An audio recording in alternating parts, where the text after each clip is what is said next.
Ready? Yes, ma'am.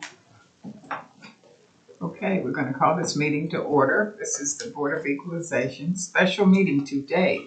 Is Monday, June 24th, 2024. It is 9:30 a.m. and we have a full house. Mr. Brett Town. Present. Ms. Sellers. Present. And I'm Eleanor Thompson. Okay, we have today just 3 items. Okay, so you've been here before. Well, Mr. Kelsey is not there yet. Okay, so here's how we do this. We hear from you first, and you tell us why you think your valuation you want us to set is your number and not the assessor's number. And then we hear from the assessor, but then you get the last word. We don't decide today. We have a decision day where all of the cases we hear in 1 week, we sit and decide them together. This week, that's going to be on Wednesday. And then you'll be notified of our decision by mail, depending on where you are receiving your mail and how it travels. Since we're going to do it Wednesday, you may get it Friday, but otherwise you'll probably get it Monday. I should state for the record that notice of this meeting was properly posted on June the 18th. And for those who have not appeared, we're an appellate board, so you can't present to us anything today you did not present in your informal at the assessor, unless you think it's really important and they don't object. Okay, so who's ever doing the first one, BOE number 514, beautification restoration, should come forward. Hi. And just have a seat. I was hoping I wasn't going to have to stand up there behind the lectern. No. So as I understand it, we really are not arguing on valuation. We're arguing on whether or not you are a nonprofit and therefore not subject to taxation. Is that your argument? Yes. And you tried this with the assessor and they said no? Correct. Okay. Yes, I gave them information, and then we just received a letter. Okay. So. But tell us about your organization. Okay. Well, let me just start briefly from the beginning. We were a Bible study in our home. We live in Edmond, 2812 Jills Trail, my husband and I. Okay. And so in 2015, we started just having a Bible study to help some broken women. And when I say broken, I mean that were addicted to drugs and alcohol and lost children. Maybe a lot children were incarcerated or had been taken by DHS. It was just people that were falling through the cracks. Not all were down and out. Some of them were living in the neighborhoods around me, but they just didn't. Some of them were not, they were too proud to go get help, but they were still very broken. And we're not clinical. We don't have any degrees in counseling, but we do know how to love and how to come alongside and maybe give some assistance to. So that was in 2015. For 2 years, we met in our home, and there were so many restorations, is what I will say. They were just, some of them got completely clean. We saw, I can't tell you how many children come back to their mothers because their lives had been changed. So that's how we began. We began in our home in a neighborhood. We got to where we were running 125 women every Thursday night, and you can imagine what that does in a neighborhood. And so we started looking for another property. Our pastor had said, "You're welcome to come hold this in a church, in the church," but we felt like the home setting was the attractiveness of it because any church, any denomination, anyone could come, and it was all limited to women. So we grew so large that we were having to take the furniture out of our house in order to have these ladies come. So we started looking for another place, and just 2 blocks from us is Terra Place. And it was not for sale. It had 2 homes on it. A house up at the top, which was the old governor's mansion. It was built in the 60s. It was Governor Edmund's secondary home. And it was in a state of disrepair. And then the house at the bottom, which we call the gatekeeper house, there were 2 homes there at 16 acres. We had no idea, but we started going over there and just checking it out. Come to find out, a contractor, a developer had already purchased both places and was going to build 59 homes in there. We didn't know that, and so we just kept thinking, I wonder if this is the place that we're supposed to have our ministry. We need something. And so we ended up writing them a letter. We found out who they were. We wrote them a letter and said, would you consider letting a nonprofit, because by then we had filed with the IRS and became a 501c3. Our name was Beautiful Restoration, Inc. And of course we were filed with the state too. Would you consider letting a nonprofit with no money try to buy this property? We don't know how in the world we could. We have no money. We barely have a bank account, because you don't need a bank account when you're just doing a Bible study. And so to their credit, they said, we'll give you 60 days to try to raise the funds, and we need $1.3 million for it. And we said, well, we don't even have 1.3 million pennies. So if it's to be, God's going to have to do it, but we'd like the chance. So they gave us the chance. They halted the demolition. They were 10 days away from demolition at both houses, and they were going to build 59 homes in that housing. In fact, it had already been platted. And I think one of the lots had already been sold. So that that was just amazing. Well, through a series of miracles, that's part of our huge story, but through a series of God miracles, there's no way else it could have happened. Within 5 months, we had the financing and the funds to purchase the property. So we did. The house on the bottom was in great shape, so we were able to move into that one, and that one's called, that's 19200s right there on Danforth. What did you call, how did you title the property when you bought it? Beautiful Restoration, Inc. in the nonprofit. Okay. The entire property, and it's on one deed. Both tracts are on one deed. So we really couldn't do anything with the house up at the top because it was a risk, and our insurance company made us stay out of it because it had vermin living in it. It was really bad shape. Holes in the floor, no gas, electric, no running water, no heat air, and none of that. So it basically had a yellow tape around it, and we just thought, we don't know why we had this property, but it came with it, and we focused on the house at the bottom. And so that's where we had our meetings every single week. We brought all those ladies that had been meeting in our home 2 blocks away, came to the property. We began to meet in the bottom. And so after about 5 months of being there, we continued to grow. We had 4, 5, and 9 came out to offer their support as well. Now, what year is this? This would have been 2019. We closed March the 1st, 2019. And so they came out while we were trying to raise the funds. They came out and did articles on this impossible story of just women that weren't even, none of us were qualified to do this, but somehow miracles were happening and women were being transformed. We have the most amazing stories of people that have just totally been changed. So we were in there. We started feeling like we needed to get the mansion ready.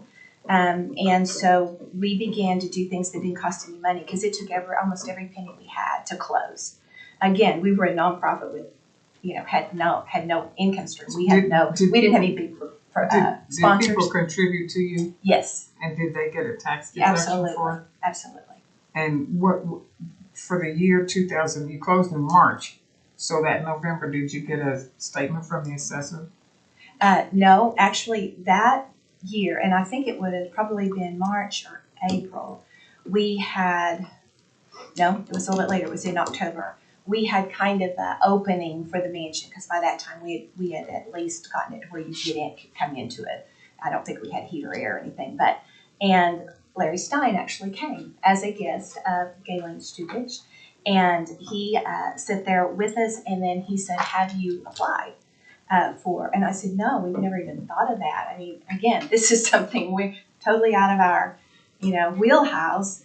God's just been good to inform us as we needed it, and so we applied, and it was approved. So for the last 6 years, we have had a full exemption from property tax for the entire property.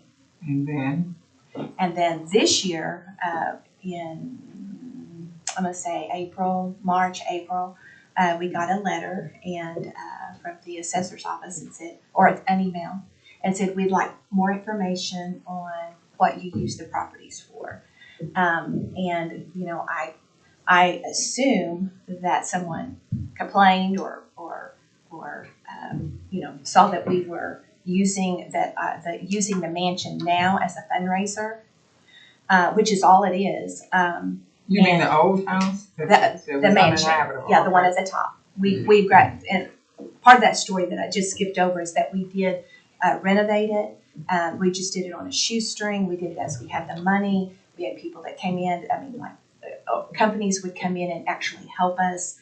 And so, and the renovation wasn't to the exterior, wasn't really much. We did build some stairs on. But it was to the inside. It was getting the vermin out. It was replacing floors and, you know, doing things to make it livable. Well, it turned out to be an absolutely gorgeous place. And there had been some renovations that had been made in 2016 by the previous owner that lost the house in bankruptcy and foreclosure.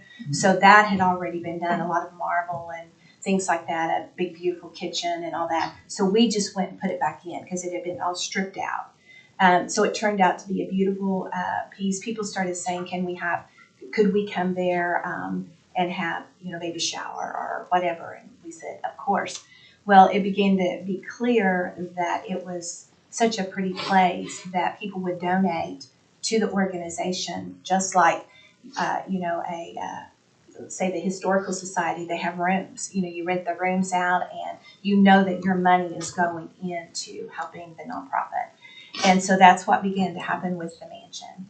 And we call it the mansion. It's only like a 3,800 square foot, so it's, you know, not a true mansion. But it was the governor's home, and they called it the governor's mansion. And so we just kind of accepted that name. What is the size of the other house? About 3,800 square feet. Both of them? No, No. that one. The one at the bottom, I think, is about, I don't know, you probably have the records, but probably about 28 or 3. Okay, so when did you get this notice that maybe you were not going to have an exempt status? I believe it was April. Of 24? Uh-huh. So what do we have? We generally get things where there's an issue as of 12/31/23, right? This is not for 23, it's an application for 24. We're denying the exemption for 24. I see, okay. Which means in November, you're going to send them a statement. Yes, ma'am. Okay. Is it only the mansion that's in question? The one along Danforth is not? No. Okay. And so at plus how much land? 16 acres. No acreage, I don't believe in the denial. Well, that would include the entire property. How much square footage? The land is right here, 12. 12.6. It's 16.2.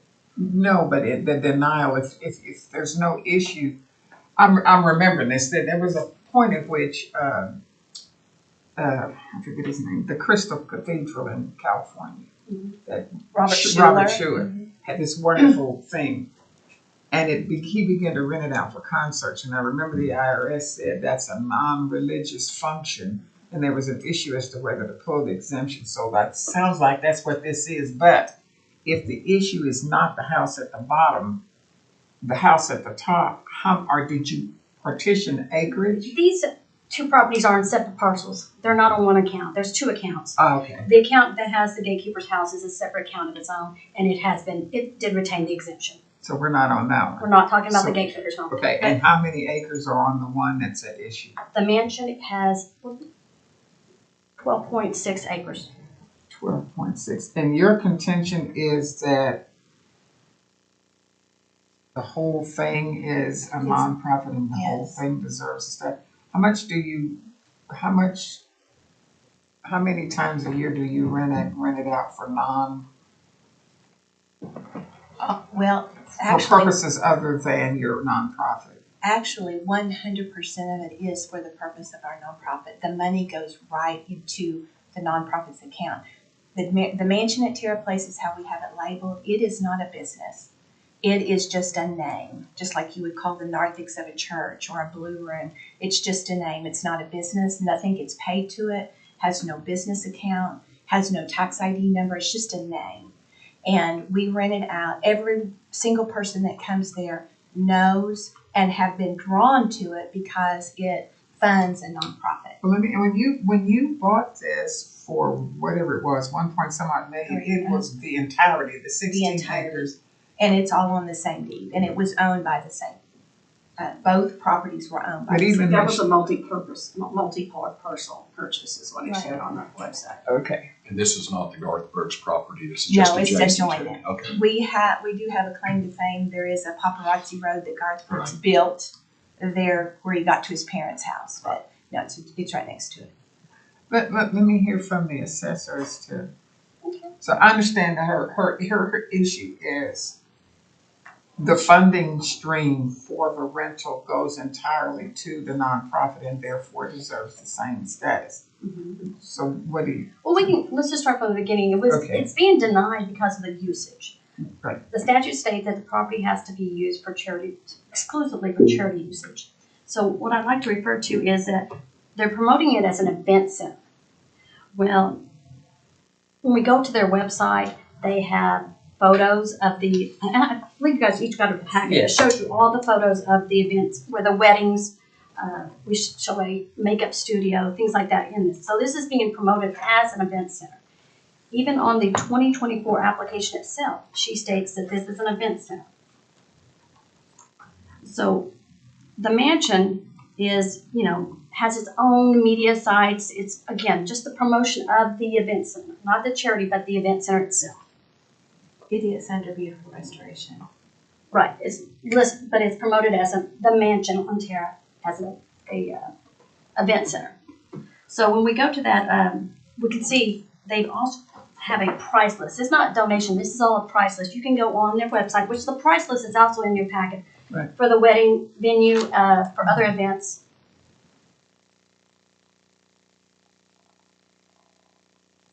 Our office is in the mansion for the nonprofit. Okay, so there's always been two roll numbers. Two separate accounts. Okay. What we have is this right here is being used as an event center, and therefore we want to refer back to the case law that we presented in our packet. Sure. Let me pull that up real quick. Because what they're doing is they're using this as an event center, and I believe that you believe that because of the income that this is generating, that they're giving it to the charity, therefore the property should be exempt from property taxes.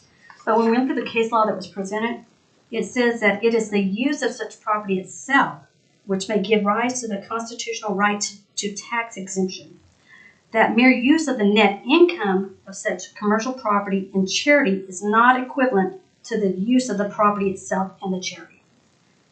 And that the use of the net income of such property is not sufficient to create exemption of the property itself from ad valorem In tax. which court was that? This was in the Supreme Court.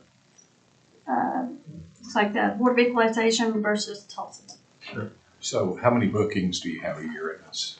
Well, this year is really our biggest year, and I can't give You you mean numbers. 23? 24. Today. Okay. Okay. We usually have a couple a month that are a little bit larger, and then we will have a baby shower or whatever that are probably twice a month. So we probably have 4 that are held a month. So maybe And- 50 a year. Yeah, probably a little bit more than, let's see, a week, yes, 50 a week, 50 a year. And and everything that, every piece of advertisement that we do, it all tells everyone, this goes to help the mansion. And my question was, if a church can have a coffee shop or a bookstore or present concerts, Michael W. Smith coming to Crossings and all of that, and they are offered that, this is us taking our little, whatever we have in our area, and we're not asking others to even give to it. We're just saying we are taking what we have in our hand and are using it for our fundraising. And I'm thinking of like the YMCA. They spend $100,000 at the museum to have a function every year. They spend $100,000 and they make $100,000. We're taking our own property that we have that is just sitting there and we're using as a fundraiser. It's straight a fundraiser. Everyone that works there is a volunteer, myself included. Some of the people that have come with all of them are volunteers. They clean, they mow the lawn, they do everything. If there's ever been a true example of what a nonprofit should do, take its own property, generate the funds that it needs for its operation, I believe that's what we are. And it would be a great asset to us not to have that tax bill. We Okay. haven't had it for 6 years and it's helped us. Let me ask, what attracted you to change the, We're auditing a lot of our exemptions that would exist. Okay. We believe that this was in 2019, qualified based on their application they submitted. When we started going through and started auditing different accounts, looking at it, it was brought to our attention, the event center. That made us look into it more. And based on the usage, and because we're not denying that they're charitable, but it's the usage, and that's what this property is being used as an event center, not as a charity itself. Okay, and I will, let me just say one more thing. We have events there all the time for the nonprofit. We have cooking classes there. We have Bible studies there. My office is in there. The office for the nonprofit is in there. We have, we have a little tent meeting back in May. We use the entire property we have women there. We have children there in our pond, not in the pond, but fishing or we have the Boy Scouts that come use it. The entire property from the front to the back is used for the nonprofit. We occasionally rent it out and that becomes a revenue stream. It has not diminished the nonprofit at all. Anyone that comes there knows that the entire property is used for the nonprofit. When did you start the revenue stream using it as a potential event center? Last year. Just last year. Because the property really wasn't ready. It's taken us 4 years to get it into any kind of position. Renovating it on a shoestring. questions? And when you say it's been tax exempt for 6 years, you're talking about beautiful restoration, even when it was in your home, not necessarily a mansion. No, not my home. My home wasn't. Or, well, obviously not your home, but When we Purchased moved the to property. Tampa, when we purchased the property in 2019, is when we've had that. So probably, it may not be 5, 6 yeah, it's years. just a couple years. Yeah. As 2019, I show there was a taxable value on it. Okay. So from the 4 assessor's years. standpoint, if they had one event a year here, and it was not directly related to a direct fundraiser, say they had a huge wedding, Mhm. that would exempt them. That they would lose their tax exemption. Well, again, it's the statute states that it has to be used exclusively for the charity. Right. Again, we're seeing that Beautiful Restoration is promoting this as an event center. They're using the property to generate revenue for the charity, which is fine. But unfortunately, you don't qualify for the property tax exemption on that. Now, I also want to point out that we have exempted the 19200, the gatekeeper's home, that larger. We feel that's being used by the charity majority. Basically. Yeah, basically. And that this is being promoted as the event center. That's what it's been there for. You can see from the photos. I believe we have a video if we have permission to show the video. How long is it? It's not very It's long. 3 minutes.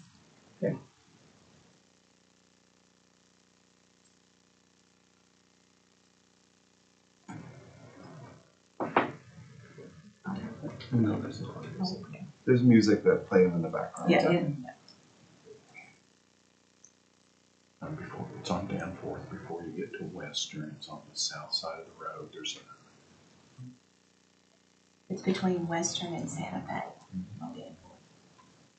If you could just see what this was 6 years ago. I mean, and that this has been done on a shoestring. The piano donated. Those chairs came from a law office. Yep. Well, all of the renovation of the kitchen that you saw, this right here, that had already been done. We just had to put the fixtures back in, the stoves back in, and all of that, the island. There was a pool there. We were able to renovate it with, and use the same pool that was built in 1960. There are 5 bathrooms. We loan everyone any of those things that they want to come. Most of our weddings have been free. We had a vow renewal there. You have pictures in your packet that where my husband and I renewed our vows, and all of the couples that came and renewed theirs, it was totally free. This is all from the renovation in 2016. But this was never owned by the state. This was a personal house of the family. Yes, this was fine, yes. This was Governor. His children were raised in those bedrooms. One of the Edmondson daughters is still alive. She's 85, and she comes and tours. Those doors, all of that was put in.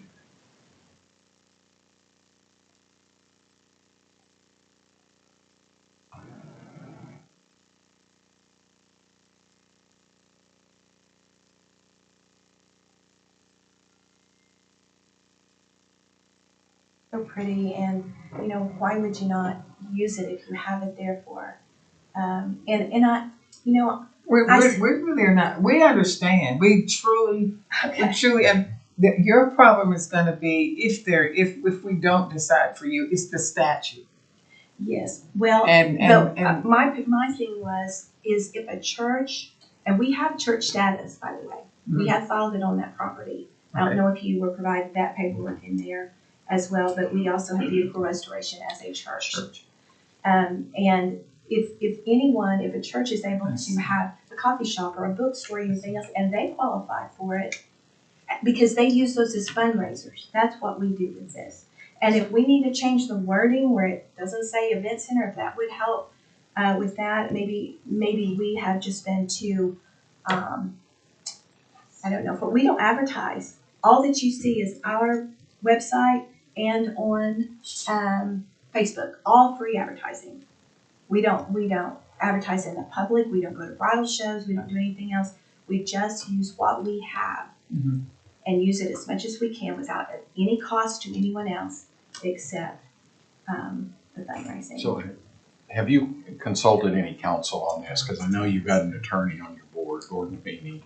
Yes, he's has no longer on there. He's no because of longer his on age. there. But yes, we have, and we have David Fox has given, now not for this Right. specifically, but when we were setting this all up years ago, they gave us the recommendation on it. And when we applied, and Larry Stein knows about our ministry, and he's been there. And at that point, we said we'd love to fix this, fix the mansion up so it could be an income stream. Because we don't do fundraising. We don't have time. We're too busy helping people. And so, the deduction would be a great blessing. For our nonprofit. Exemption, I'm sorry. It's okay. Okay. Just anything further. I just want to point out, back in 2019, when she did present her application. To this office. Yes, yeah, when she spoke with Mr. Stein, that there was no use, at the time, there was no mentioning of an event center or the use of the property being used other than the part of the charity. Yeah, that's why. why. It seems to me this has just been an evolution. Right, and so things have changed again from 20 to today. And I just, again, want to point out that this is not about the charity itself, it's about the usage of this property. Sure. And the statute says that it has to be exclusively used, and we're seeing it used as an event center. We have in our package, we're seeing there is actually pricing for this property. Says what for the property? For the wedding rates, wedding and events. Pricing, okay. Yeah, pricing. So again, when we talk about donations, there's a price sheet. You actually are charged for these events. So again, based on the case study, the state statutes, we do not believe that this property at the 19,000 Terra Place With the 12.6 acres. qualifies for an exemption. And as the two separate roll numbers, it always was 12.6 and. From my understanding, yes. Okay, that was a very nice presentation. And we'll meet on From my heart. Wednesday and make a decision. Your passion abounds. So Well, and I might mention one other thing, because I did have occasion to look like at the Oklahoma Historical Society, the Oklahoma History. Yes, They have a price sheet too, and they're a nonprofit, and they're yes, they have a price sheet too for all their because they rentals. they rent it out. Yes, Exactly. gotcha. Same thing we do, and they're 501c3, and so it just feels like we're being singled out for that. I mean, Okay. and it because not. there are other people that are receiving. They have price sheets, they have events, they're charged, and they're nonprofits. They have property tax exemption, the same thing that we're asking for. Okay. And I don't. And so have any of that with but me. you've been paying the property taxes She's been exempt 22 and 23, but for they just 19 started to- the events now. right. Since we owned it. This will be the first one. First one, okay. You will be hearing from us. Okay. Thank you so much for that presentation. Oh, thank you. Would you like our church paperwork? Does that help you? I don't know if that was part of the packet. No, because That just the shows- fact that you were tax exempt is sufficient. Okay. Okay, so we're gonna close the hearing on BOE number 514 at 19,000 Terra Place and open up BOE number 515, 25 Creekview Drive. That's by phone, if you wanna take, Mr. Hill? 524. Yeah, come on. So, do you have 527 as well? I'm not sure what our number is. We've got the one. How many more- do you have? Just one. Okay. One North Broadway. So I'm gonna open up a hearing on BOE 524, 1 North Broadway, number R01001348.5. My understanding is that you would like to have us set the valuation of the Sheridan at 22,900,000, but the assessor began at 38,227,940 and dropped to 29,547,680. That's correct. Okay, I have, before you get started, because I always go through all your stuff first. First, I have that this is a 396 room, and then I have a question mark, 365 available. Does that mean something is going on with renovation or something? Why did I see this 365 available? That's a good question. Okay, so I that's, see that. I saw the 70% occupancy, so. oh, that could be it. Okay, go ahead. Okay, thank you guys. So this morning, really all we're gonna look at, we don't have a huge problem with the income approaches. We're gonna be looking at both of those. I'm not sure if we can pull those up. I do have hard copies if you guys wanna look at those, side by side. Give me one more, I'll give this to Brett. So if you take a look at those, you can see that our total effective gross income that we're asserting is 15.9 million. It's the same on the assessor's analysis, 15.9 million. If you skip down to the total operating expenses, the assessor has 12.9 million, and we have about 13 million. So you can see not a lot of discrepancy there. So next question is, why are we here? As you guys know, we have to value this as if the investor was to come in and buy it brand new, or if they were to buy it on 12/31 of 2023. Right.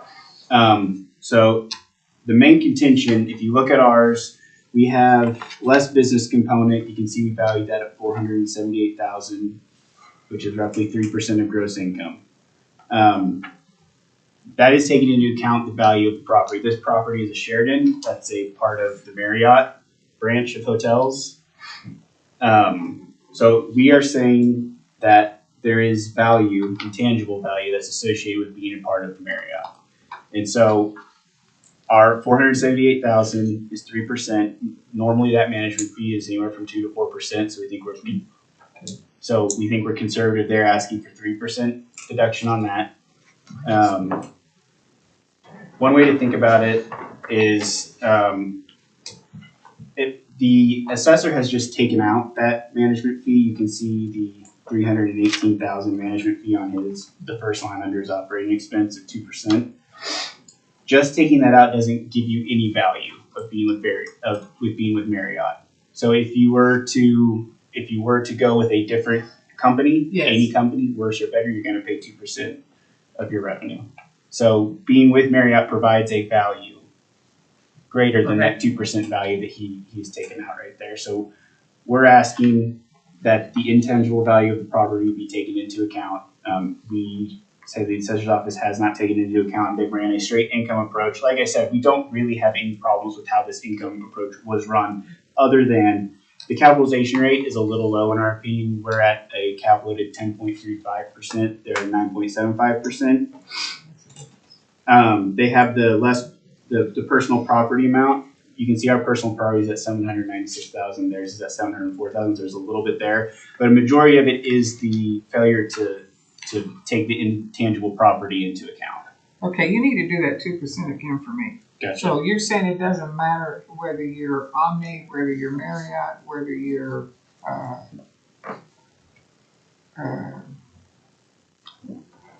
Any of the hotel companies, yes. A franchise, Hyatt, Marriott, do you think their rates are all the same? they are all between 2 and 4%. Yes. Oh, okay, Yes. So unless you were an independent yes. and you just owned the building and you ran it yourself, Yes. unaffiliated from Marriott, you're going to pay that 2%. At least. At least, Okay. yes. That's what I was Yeah. wanting you to say, okay. Yeah. So if all things are equal, and then we're just arguing at that point, Mhm. is that worth $6.6 million in the valuation of this property? I would say yes, yes. Really? 25%?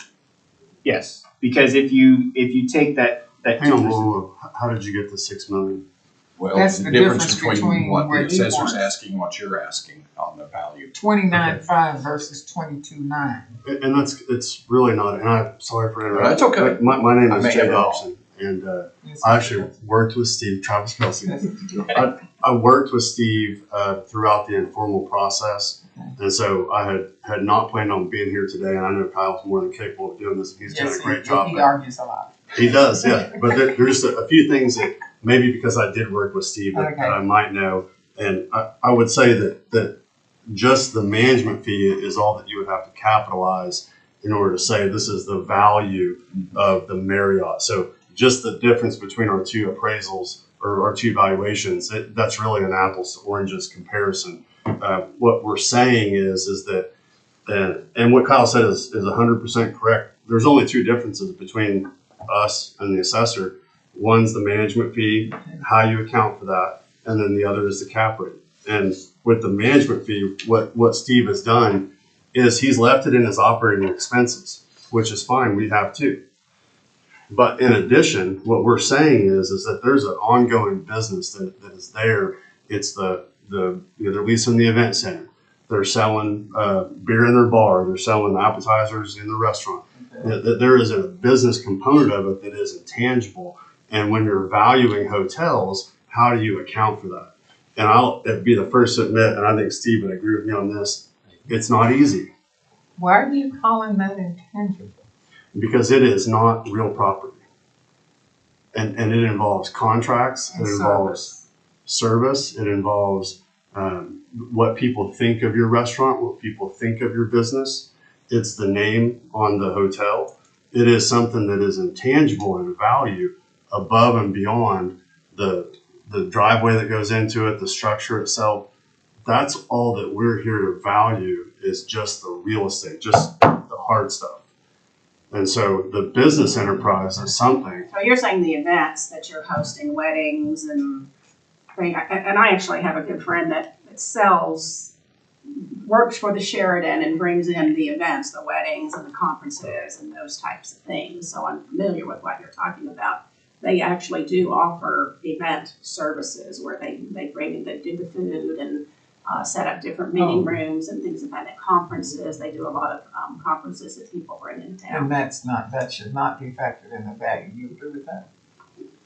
I haven't said that, I'm just saying, I do know that We they have are to- hosting events. We have to account for it. And I think the assessor agrees with that. It's just how do you do it? And so Because it's going to show up in your income. it will. It'll show up in your income. However, there is what I would call a multiplier on top of that because you're a business enterprise. Okay. Okay. Yeah, Marriott's known for good food. Yeah, I get that. And so Yeah, okay. there's two methods I understand. that I would say are out there in the valuation world. And one would be the business enterprise valuation method, which there's a gentleman named David Lenhoff. He's out of Washington, D.C. He does this. There's a lady named Mary O'Connor, and she's out of, I believe she's out of California. She uses this method. And then there is another method called the Rushmore method.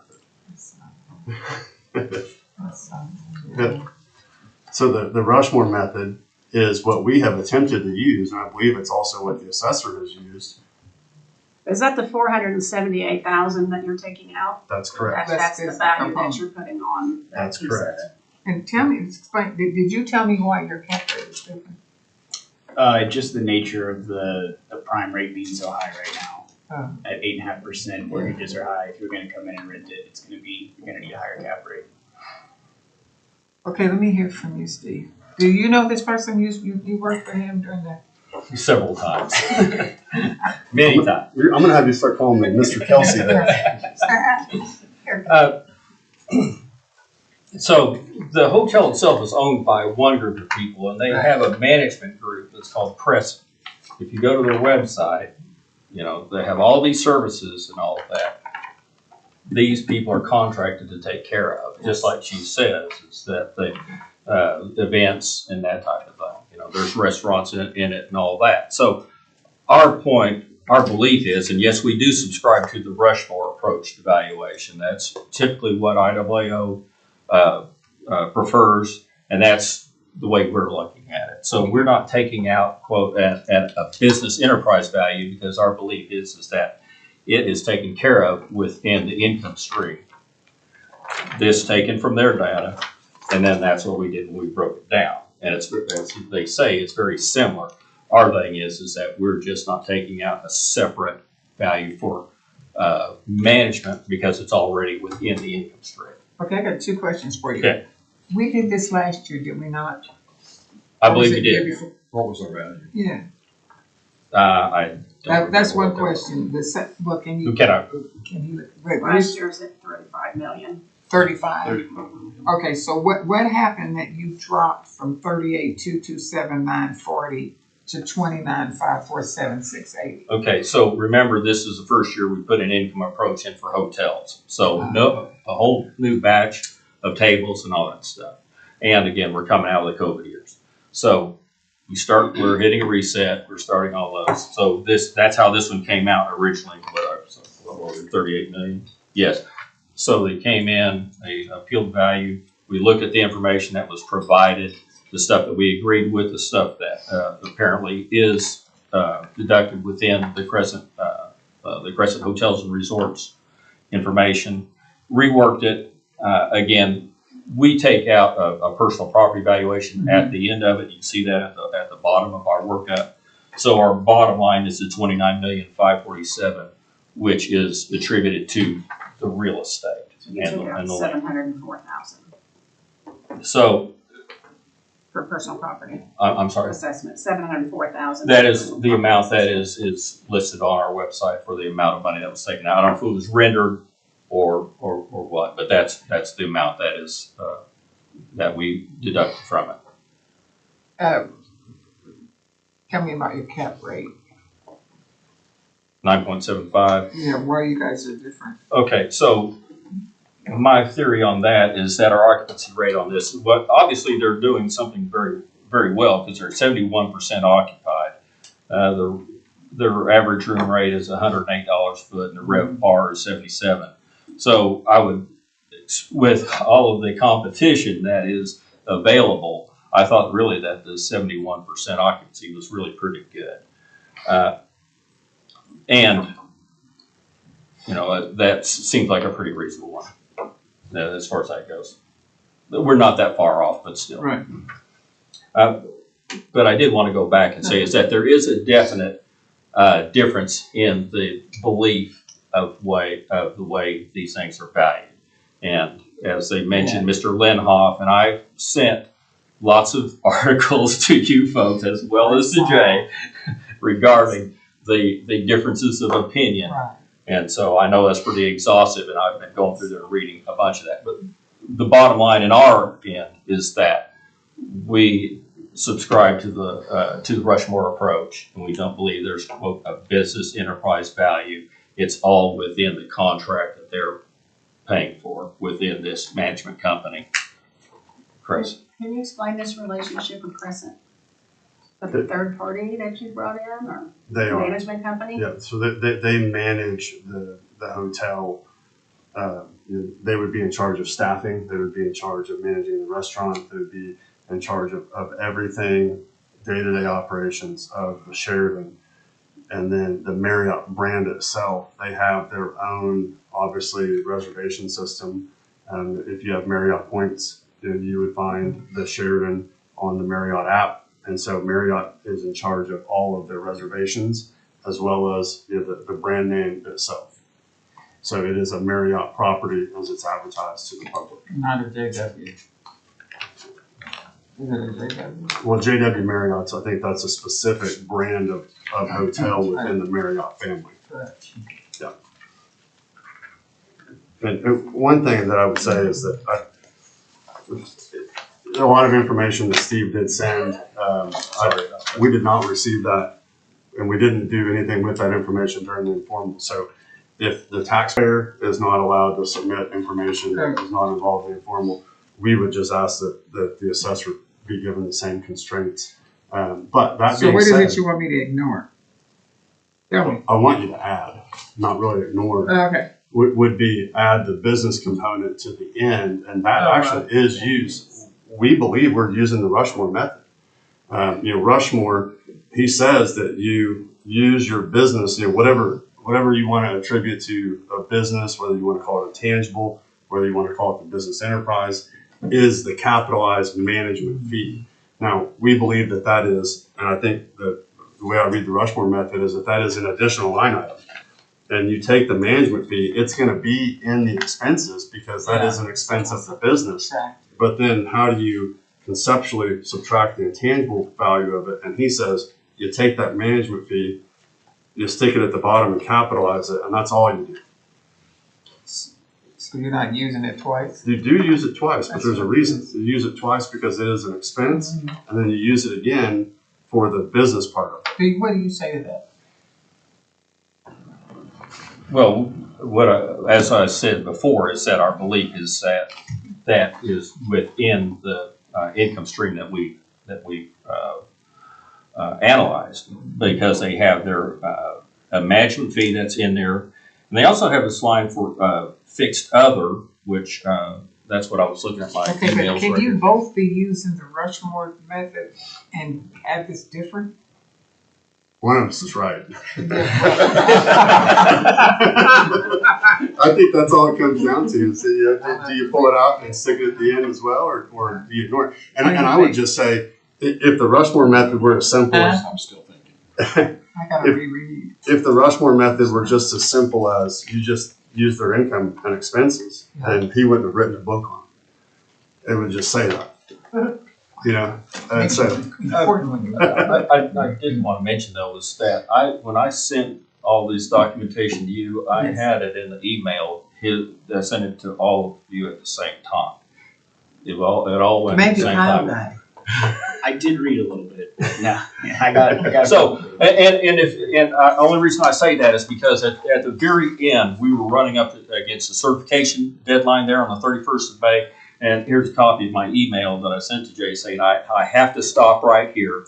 I can't do any more, but I will research this. And that's what I've been doing for a couple of weeks. And that's why all this is in here. And we don't object necessarily. It's just I think there's a lot of responses that we could have made, and they could have turned this thing into a court hearing real fast. But I would just say to me it's simple. Do you include the Rushmore method? Just use what's there, or do you also do an additional line item to account for the intangible business component of it? And that's what we've done, and I believe that's not what Steve's done. And that's the difference. And the cap rates they're pretty similar. Can I ask Steve real quick, because it sounds as though you're primarily using the income method, but there were some comps provided to Skirvin and the Gulfport. So I did look at a couple of comps. There's not has not been very many that have taken place downtown. Size The- difference. Yeah, the Skirvin and the Colcord. Conference Yeah. so small. Yes, and that's the deal. And they're also kind of historical places. Right. So when you look at them, I'm not sure that I would Just agree keeps that they getting are. over and over. I'm not sure that I would agree that those are really comparable. So Okay. I struck those and did stick Right. mostly with the income approach. I'm sorry. No, but that's what I needed to know. Okay. I think regardless of what we do, we're gonna be seeing this because of the construction across the street for years, because it's gonna change in value. I'm glad you brought that up. You mean the arena, the new arena? When they start the arena, it could definitely have an impact while the construction's going on, and then it can have an impact after the arena's built. Might have a It road could, problem. and, But we have to deal with this right first. The biggest impact, in my opinion, and I don't think that I'm saying anything that everyone doesn't already know, but there's been a lot of hotels that have been built in the downtown Oklahoma City, and there's And it's a hard great to big price. one that's getting ready to open, the Ocana facility that's across the river. When that Oh, opens, now you've got Chickasaw. another 400 rooms that are coming online or more. I don't know how many rooms there are. I think it's around 400, but Yeah. the Omni's open down the street. I mean, it's No, it won't be. It won't be extended. No, it will not be. Okay, well, good. so it's our room rate. Yeah, we might be 71% occupied, but our Right, room, because it's room rate's neighborhood. pretty low. Right. No, So- they're. Well, anyway, this is the case in front of us. The only other thing I would have asked is that it would be nice to know what more was involved with the contract within the management company, with Crescent and the property. There might have been a I'm little bit curious more in about there that as that might have been helpful. That would have made you, I just would have liked to have known, how often do they have to update all their rooms with furniture and all that kind of stuff, because there should be requirements for that type of updating on when you're talking about something. would of you this make an type of- expense deduction? Sure, which is- differential? I think it's in there. I think there is. Correct, yes, I did want to point out is that we are allowing 4%, which is $637,000. That's part of the difference in these is that while we take property taxes out of this and use it in our cap rate, we also add back in reserves, which aren't necessarily in these, but I wondered if that's what. Did you add Yes. back in? Yeah, I think the only difference between what we did is just that it's that number, it's that business component number. And so, Well, Steve, where specifically then on your income and analysis do you feel like you're taking into this business component into consideration? When you look at the management fee, The 318, yes, and the reserves, those are the two main items that I would see that I would 637. yes. Now there is That still is gonna, that gap, we're just not closing this gap. well, and that's why I say is that part of that is that we take out the property taxes and put them in the capitalization rate. Okay, And then we add back in a reserves, which is not in their income stream, which is Right. not in this one. right. So it does come out pretty close until you get to that point where they want to take out the BEV. because that number's capitalized, and so, I mean, just the 478, 075. I'm not sure that I've finished answering your question, Ms. Sellers. Is that under other at the bottom where you have 314,000, which is just about 2%? That's a line of his that says fixed other, and I believe that includes. I have that email. These are ownership fees consisting of financial reporting, royalties, travel, miscellaneous expenses, and typically royalties or franchise fees is something that we add into our That's the expense. 2 to 4% you said didn't make a difference in what it is, and so, did you use it different than he did? That's, okay. I might be able to stretch some light as a new attorney who got to read all of this for the first time. Maybe help you guys get where I was. I read a little bit on this. So what's essentially happened is that management fee of $318,000, right? Yes. 2%. That's what the assessor is saying is how they're catching that intangible amount. Yes, So the way I thought about it when I was trying to think about this is, okay, put a third party that's not Marriott. okay, It's just Joe down the street buys that building yes. and puts it in there. How much value is Joe going to bring to that building? he's gonna still charge 2%. He's gonna need to be charged, he's gonna get that 2%, but he's gonna make a lot less money than Marriott is. Because those credit card points you get, you can only spend them in Marriott. You're attached to that. That's that intangible that you can't really put on an income sheet or a balance statement, but being a part of Marriott comes with value. So that 2%, if Joe owns it, it's going to be 2%. If Marriott owns it, it's going to be 2%, but then you get an additional value. So what the assessor is doing is saying that the cost is equal to the value of that management fee. What we're saying is there is a higher value than what the cost is. Not much. We're asking just for that fee to be taken into account, again, at that 2%, which I think comes out to about 3.2 million deduction if you capitalize it out. So when you're saying, Brett, that it was a $6 million difference, that accounts for 3.2 of the difference, just taking what we're asking for with that 3%. And I think the rest of it probably falls out in the capitalization rate difference that we have. But I think that was for me the best way to kind of learn this intangible part is if you bring in someone else that's not Marriott, you're not going to get the value of Marriott, but you're still going to pay that amount. Okay, yes. What do you say though to Steve's statement that your statement does not include reserves? It does. It's right here. If you go, we took it out. I mean, this is the backup for this sheet. It does include reserves. Not on this piece, but on what they get. Yeah, it's included in here, 624,000. I did want to. We include reserves. We match, like we provided the income statement that he showed you. We match on all of that. If we didn't, we'd be arguing about this line item, this line item, this line item. We're only saying that this business expense or this business value isn't being taken into account. Yes.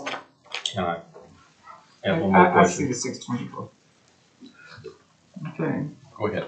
Yes. So, as he says, Joe down the street comes in and does this management thing, but Joe down the street isn't.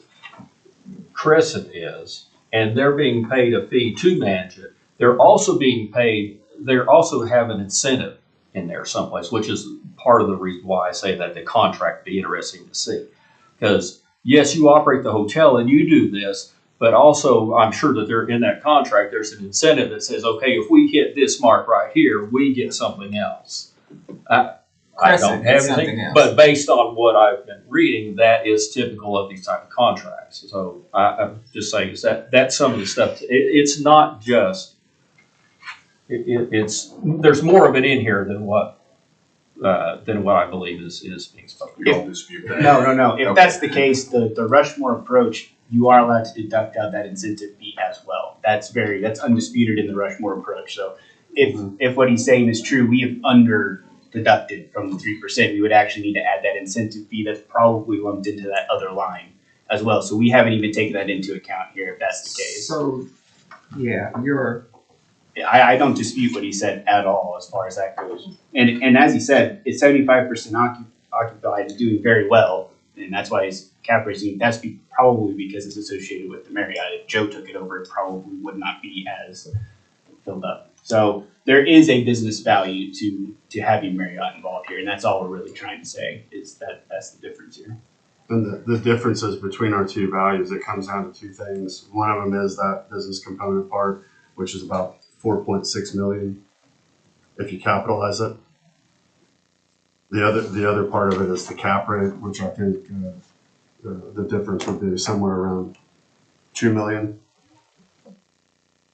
And so those are the differences. And then there's some little things like the personal property, but maybe we just use different numbers on different days. We tried to pull that from your website as well, but maybe it had gone down from the new rendition. So the number on the paperwork says that you're asking for 22,900,000, but I don't see that number on this document. It's the highlighted, no, it's the 22.9. The highlighted cap rate Right here. there. right there. It might Oh, be it's the green. dark Sorry, one. sorry. We should have printed it off in color. Yeah. I apologize for that. Yeah, you cheaped out on it. I know. So you're using the 9% cap rate. Well, That's they're adding an effective tax rate on top of that. 1.35. Yeah, and mine 9.75 includes it. 55 basis points difference. Okay, y'all get the last word. Got anything else for me? Kyle, I think it's, I mean, if you You have just any want me to vote for questions, you because you look like the Kansas City Chiefs person. at the end of the day, if that's what it takes. And I would just like to commend the assessor's office on this. I think we're close. It seems like you worked and you worked hard. I think we're close. We certainly did, and Steve did a really good job of going and finding a lot of information that I do agree with. Okay, I'm gonna close the hearing on BOE number 524, but before you go, let's talk about you. Yep. Okay, so you have, are you jealous? A little bit. So you have 7 cases in front of us next week. Yes. And right now we have them divided. Yes. Honey, we decided to go too far, you long time. I will not argue a long time. It's Petrolink. Oh, you can do one. Yeah, So I can. It's what- going to take about the same amount of time. You as talking to for do you? this. Okay, so what kind of cases are they? All field equipment? Huh? Is Yes. it- okay. Yeah, but they're all going to be argued the exact same way. Okay, So I'm not going to make a separate one for all of them. It'll be one concise. Okay, short so argument for all of them. we're agreeing to, is he coming with you? I'm gonna not. Okay, so, I'm we're gonna gonna be put free them all to- on Monday. yeah, That's yeah. fine, we That can do works. that Monday, Yeah, okay. yeah. Right, we're gonna do them all on Monday, That and we'll works. decide on Tuesday. Perfect. Okay, okay, you can go. Okay. Okay. Thank you all very much. You're welcome. Are you related to Dan Ashford? Oh no, yeah, I am. Did you go to Edmond North? I went to Memorial. Memorial. How do you know my dad? Well, I was superintendent in Edmond. Okay, yeah, he's still PE teacher at Cimarron Middle School. Yeah. Okay. Don't tell anyone. He's trying to retire, but he hasn't found what else to do yet. So. Why are you telling on Well, him? I thought, Why are you telling Because he on him? needs to probably retire. Okay. But he's trying to find his next gig, and he's like, but PE teacher's a pretty good gig. Play games all day, so. he didn't admit it. he's a good coach, too. Nah, he's a good guy. Thank you all. Have a See good you. night. Thank you. See you. Good seeing Good to see you. Sure. Okay, so are there 2 different people for 515 and 527, and are they both appearing? 527 will be tomorrow. Yeah, we're only doing 5:15 today. And it says Tuesday, June 25th. I already did it, okay, sorry. Okay, so we'll do 515. What are you calling Mr. Malden? They are making us work. This is Travis.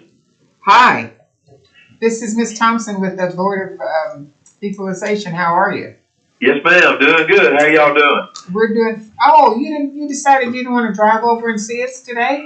Oh well, no, ma'am. This is I'm sorry. I would have been there. I was supposed to be in Alabama today, and I was going to forward my phone to my cell phone, which, as Mr. Storff may tell you, if he's in there, I'm not real acclimated on all this technology. So they canceled the hearing I had this morning in Birmingham, and so I was able to come in the office. So I'm so sorry. I've never really That's done one of okay. these phone hearings, but sorry, I apologize for not being there. No, that's okay. But you've Being been there in person, yes, ma'am. But you've been in front of us. Oh yeah.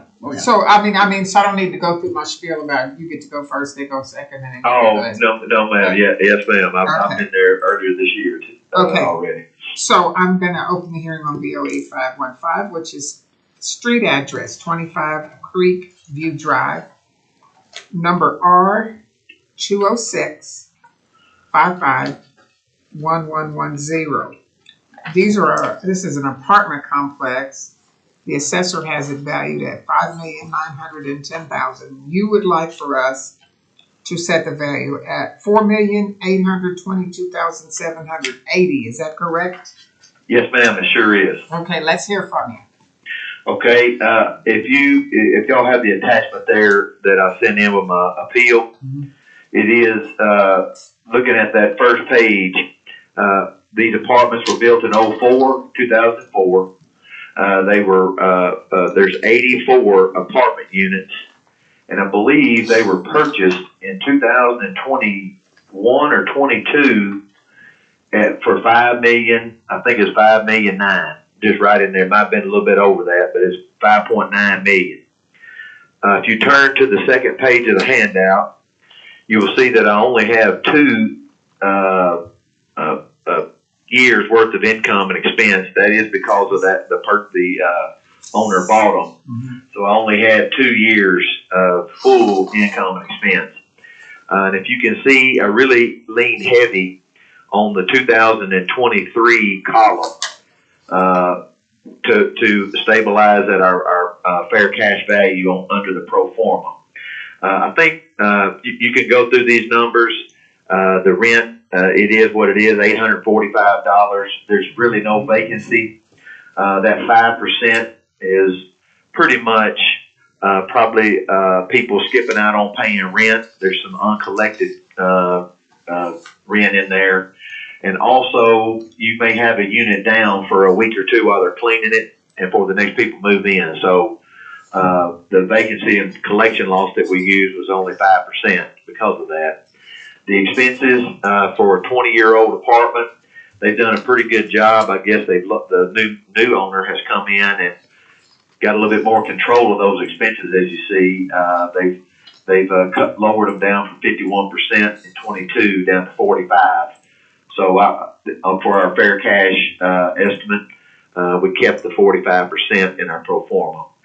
We did use $350 for reserve for replacement for any capital items.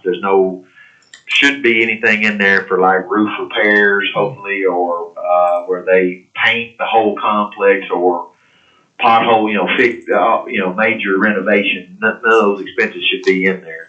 So we do account for that per the mortgage for $29,400, which is again $350 a unit. I think the big thing for this owner, for the reason for the appeal, is they bought this property, as you can see from this NOI, they bought it at a very low cap rate. I believe they told me they had bought it on either a 3 or a 3.5. Wow. And in today's environment with interest rates, they said, no way that deal could get done at the price they paid for it. So that was their thing, just using market cap rate, came in at 7.5 for this age of apartment. We do not have any real estate tax included in our expenses.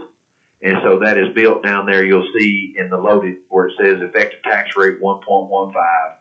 That has been loaded to our cap rate of 7.5 to give you an overall rate of 8.65. And that was applied to that net income. And you can see, based upon the current market conditions, that $5.9 million purchase price would be pretty tough to achieve after they've had a couple of years now to see how this property's operating. So, but even at no vacancy, you say it's still tough? Yes, ma'am. You can see that you got basically $417,000. You'd have to go. If you went to a 5, I don't know. I don't have my calculator here, but maybe a 5 or 5.5% cap rate to get to the 5.9, and interest rates right now, if you went into a bank, I think it's going to cost you 6.5 or 7, just to get that loan. So I think that's the reason. That's really the only reason. I think I did appeal this last year, and we did. I believe this one was done. We have came through informally, and I think Mr. Storff's office and their staff they did reduce it to the purchase price last year. And then this year, again, came and appealed, and they did lower it a little bit at the informal, but I think the owner wanted to go ahead and show you his case in front of you guys. So that's the reason for, again, me filing the appeal this year. And that's all I really have. And then behind that first page, you will see their actual income statements. And then behind those income statements, you will find their rent roll. Okay. And then the very last page is where we come up with our market cap rate. And what we do is I made some adjustments. It's showing 8.49. Right. And that would be for the cap rate. We we lowered that about 100 basis points because Oklahoma City right now, that market is better than 8.5 for this age of apartments. So that's why I use the 7.5. and then we added again that One point. tax rate to that to come up with that 8.65. So that's what that last page is, and that's all I really have. Okay, we'll hear from Steve. Hello, Mr. Malden. Hello, Hey, do you have CoStar open this morning? is this Mr. Storm? It is? How you doing, Mr. Storm? Kind of hurt you didn't recognize my voice. No, I was kind of messing with you, but no, sir, I don't have it pulled up. But I know I do have the sales. I guess that you guys had presented, or they sent me for the decision letter or with the informal appeal. Okay, so our main concern on this thing is that it currently is a Section 42 property. I was wondering, I saw those rents and thought, that's awful. And so, I went, see, if you look at the aerial, Jason had the aerial. Tell me where this is. It's on Second between Kelly and Santa Fe, north side of the road. It's part of the old circus property. Oh, okay. Dooley Farms By type Aldi. thing. Okay. So that's where it is there, and there's two properties that are side by side. There's Creekside Village and Creekside Village 2. They've always been kind of confusing because at one point in time it was thought that one was a market rate property and the other one was not. But according to the Oklahoma Housing Finance Authority website, they are both indeed still Section 42 complexes. So our question is that we have seen suddenly a few of these sales have taken place with Section 42 complexes selling. And if you're not familiar with Section 42, it's a government program. They sell tax credits to build the property, and then the owner has to keep it for at least 15 years as a low income property. Dunbar's a section. Yes, that's another example. Mm-hmm. So they run on a very low income stream. We've always respected that. Our only difference is that we've always used a low cap rate because there's so much equity in the property at the very beginning because they get it up front. That's exactly right. So we respect or use their income and expense information. It's a nice contract. So this was my problem with it, was that why did he buy this thing knowing that it has this kind of deal, and they buy it on a 3% cap rate? This is my belief, is that he's going to turn it into a market rate property. At some point. You have 3 years, if you decide you're going to do that, you give 3 years for the tenants to move out. Cool. And they have to go find themselves another property, and I'm personally very concerned about the number of these properties that are starting to come off of the 15-year tax credit.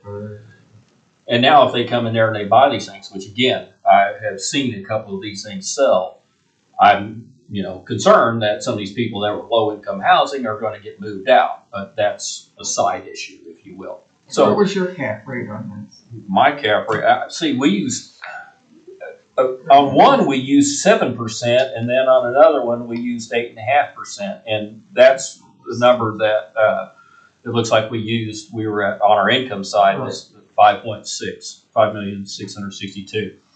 I think what we got stuck on was the idea of why they bought it for that. And I'm sure Mr. Malden doesn't have an idea about what the guy's plans are. I'm just guessing it, but that would be my guess. Because I have seen this happen before. The Parker up in Edmond off of Broadway is an example. They bought it, they turned it into a market rate property, but it takes 3 years to move the tenants out, move into it. So that's our biggest hang up on the deal. We have a sale. We also have a Section 42. It's just a 1 year. When in 22 was the sale? January. Mr. Malden. I'm sorry. Go ahead. No, you can tell me if you know. It's right there. January 29th to 2022 for almost $6 million. 5.992. You asked him about CoStar. Did you pull comps on this property at all? I don't know if they did or not. I know that I've pulled it up, and because the sale specifically says it was an investment sale. Okay. And Section 42 sales would not be an investment. That is correct.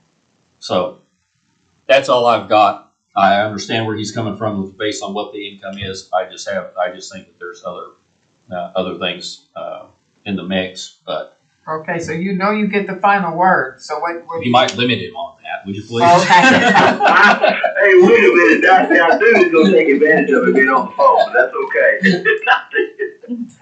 No, ma'am, I really appreciate y'all's time this morning. Thank you for reviewing. I think I have explained, from the owner, why they wanted to appeal and have presented the evidence before you. And that really is all I have to say. Again, thank you for your time, and I appreciate Mr. Storff and them's time in reviewing this information. Okay, so our decision day this week is going to be Wednesday, so there's a fair chance you might hear Friday, but if not, it'll be Monday. Okay then. Thank you. Okay, thank you guys. All right. Talk to you later, Steve. Take it easy, Travis. So, Okay. Okay, I'll close the hearing on BOE 515.